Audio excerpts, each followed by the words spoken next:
നമസ്കാരം. സാമ്പത്തികമായി വലിയ പ്രതിസന്ധി നേരിടുന്ന രാജ്യമാണ് പാകിസ്ഥാൻ. സർക്കാരുകൾ മാറി വന്നിട്ടും ഈ വെല്ലുവിളി മറികടക്കാൻ സാധിച്ചിട്ടില്ല. സൈന്യം സർക്കാർ കാര്യങ്ങളിൽ പലപ്പോഴും ഇടപെട്ടിട്ടുള്ള ചരിത്രമുണ്ട് പാകിസ്ഥാന്. സാമ്പത്തിക പ്രതിസന്ധി മറികടക്കാൻ സർക്കാർ മാത്രമല്ല സൈന്യവും ശ്രമിച്ചെങ്കിലും പരാജയമായിരുന്നു ഫലം. പ്രതിസന്ധി തരണം ചെയ്യാൻ അന്താരാഷ്ട്ര നാണയനിധി സഹായിച്ചെങ്കിലും കടുത്ത നിബന്ധനയാണ് മുന്നോട്ട് വെച്ചത്. ഫണ്ട് കൂടുതൽ കണ്ടെത്തണമെന്നും സർക്കാർ സ്ഥാപനങ്ങൾ പുനഃസംഘടിപ്പിക്കണമെന്നുമായിരുന്നു നിബന്ധന. $700 കോടി സഹായമാണ് IMF പ്രഖ്യാപിച്ചത്. നിബന്ധന പാലിക്കാൻ പാകിസ്ഥാൻ കണ്ടെത്തിയ മാർഗം പൊതുമേഖലാ സ്ഥാപനങ്ങൾ വിറ്റഴിക്കലാണ്. പക്ഷെ ആര് വാങ്ങും?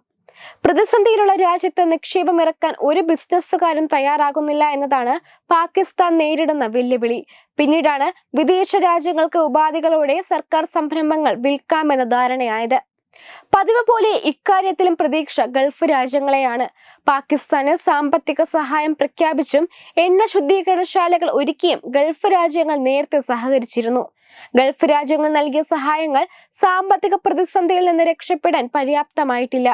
ഈ സാഹചര്യത്തിൽ പാകിസ്ഥാൻ ഇന്റർനാഷണൽ എയർലൈൻസ് അഥവാ PIA ഓഹരി വിൽക്കാനാണ് തീരുമാനം. പ്രാദേശികമായി ലേലത്തിന് വെച്ചെങ്കിലും ഓഫർ ചെയ്ത സംഖ്യ വളരെ ചെറുതാണ്. അതുകൊണ്ട് തന്നെ വിദേശ രാജ്യങ്ങളെയാണ് ഇനി പ്രതീക്ഷ. പാകിസ്ഥാൻ എയർലൈനും വലിയ സാമ്പത്തിക ഞെരുക്കത്തിലാണ്. അതുകൊണ്ട് തന്നെ വൻതുക നൽകി ഓഹരി വാങ്ങാൻ ഒരു കമ്പനികളും തയ്യാറായിട്ടില്ല. 1000 കോടി രൂപയാണ് ബ്ലൂ ബേർഡ് കൺസോർഷ്യം എന്ന റിയൽ എസ്റ്റേറ്റ് കമ്പനി വെച്ച ലേലത്തുക. ഇത് കുറവാണെന്ന് വിലയിരുത്തിയാണ് സർക്കാരിന്റെ പ്രൈവറ്റൈസേഷൻ കമ്മീഷൻ ലേലം തള്ളിയതെന്ന് അന്താരാഷ്ട്ര മാധ്യമങ്ങൾ റിപ്പോർട്ട് ചെയ്യുന്നു. വിമാന കമ്പനിയുടെ 51 മുതൽ 100% ഓഹരികൾ വരെ വിറ്റഴിക്കാനാണ് പാകിസ്ഥാൻ ഭരണകൂടത്തിന്റെ തീരുമാനം. 60% ഓഹരി വാങ്ങണമെന്ന് ബ്ലൂ ബേർഡ് കൺസോർഷ്യം അറിയിച്ചെങ്കിലും നിർദ്ദേശം തള്ളി.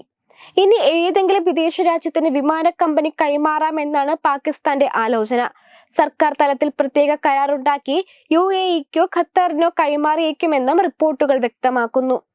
ഈ മാസം 30-ന് പുതിയ താൽപര്യപത്രം ഇറക്കും. ഒക്ടോബറിൽ തുടങ്ങിയ ലേലത്തിന് 6 ഗ്രൂപ്പുകൾ യോഗ്യത നേടിയിരുന്നു. എന്നാൽ ലേലം സമർപ്പിച്ചത് ബ്ലൂ ബേർഡ് മാത്രമാണ്. അവർ സമർപ്പിച്ച തുക വളരെ കുറഞ്ഞുപോയി.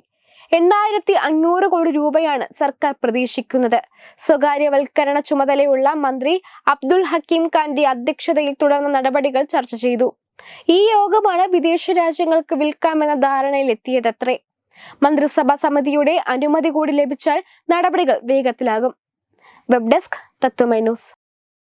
Powered by Jyothis. Realising your dream home.